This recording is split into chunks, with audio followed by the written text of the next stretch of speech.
Let's hear from actor Mandy Patinkin. He's a renowned actor, and he's blaming one man for the rise of anti-Semitism that we're seeing across the West today. This vision, courtesy of the New York Times. I ask Jews all over the world to consider what this man, Benjamin Netanyahu, and his right-wing government is doing to the Jewish people all over the world. They are endangering not only the state of Israel, which I care deeply about and want to exist, but they are endangering the Jewish population all over the world. He is the most dangerous thing, not just since October 7th. Well, there's certainly passionate army. Is Netanyahu responsible for the rise in anti-Jewish sentiment? I wonder if you could give Mandy some professional advice here, perhaps tapping into Jordan Peterson, for example. His wisdom, I think, could be valuable right now. Well, to Mandy, I would say that, you battled the six-fingered man once upon a time, but you can't even see straight today, and you're not standing up straight with your shoulders back. There's such a bloody moral perversion going on here. What a despicable pass you're giving to the anti-Semites of the world. I mean, you would never, ever consider saying to an African-American man that the rise of anti-black bigotry is the fault of the blacks and not of the anti-black white supremacists themselves. But somehow with the Jews, it's like, well, certainly a glaring double standard. But I'll say in all seriousness, it's only in the case of Jews that somehow the hatred against them is the fault of Jews and not the Jew haters, and it's the same moral confusion that's applied to Israel itself. Who's putting Jews in danger? Not the prime minister. It's not the people holding hostages. It's the prime minister trying to retrieve them. That's the man who's responsible for putting Jews in danger. Are you kidding me? Not the genocidal regimes who wish to wipe out the Jews. It's the Jews who speak out and confront them.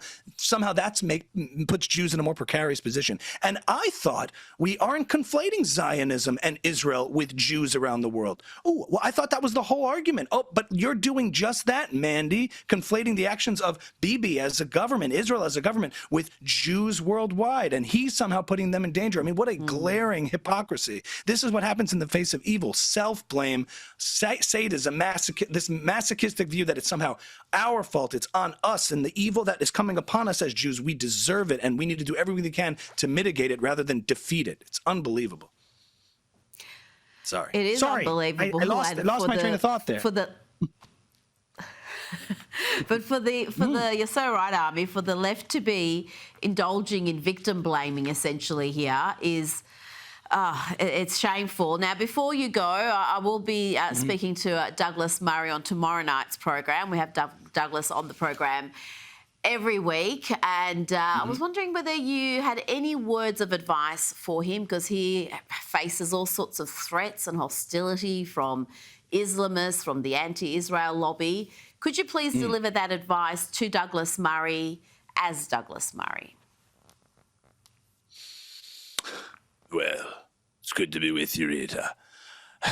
It's certainly the case that, we're coming up against people who despise Israel, despise the Jews, the Zionists, and the West. Well, in the face of such darkness and people who are unapologetically public about it, I would say that we need to confront them and tell them, we don't want you here, we don't want you in our country, and keep being the light among the nations, and keep being the shining city on the hill, and remember what the West stood for, that we don't want to be weakened by these forces in our society. We need to confront them, we need to be real, and well, for you, of course, Rita, you've been a stalwart hero in platforming the heroic voices that are willing to stand up to the people who want to destroy the West and destroy the values we stand for, rather than amplifying those voices who are full of self-loathing and hate. It's inculcated in our society, in our universities, and I think we need to do everything we can to not come on to it. I think we need to confront it, and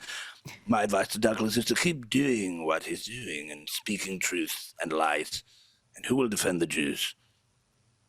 The Europeans? No. The Arab world? No. Only the Jews will defend the Jews and Douglas Murray. Thank you. Incredible. That's almost spooky, Ami. It's spooky.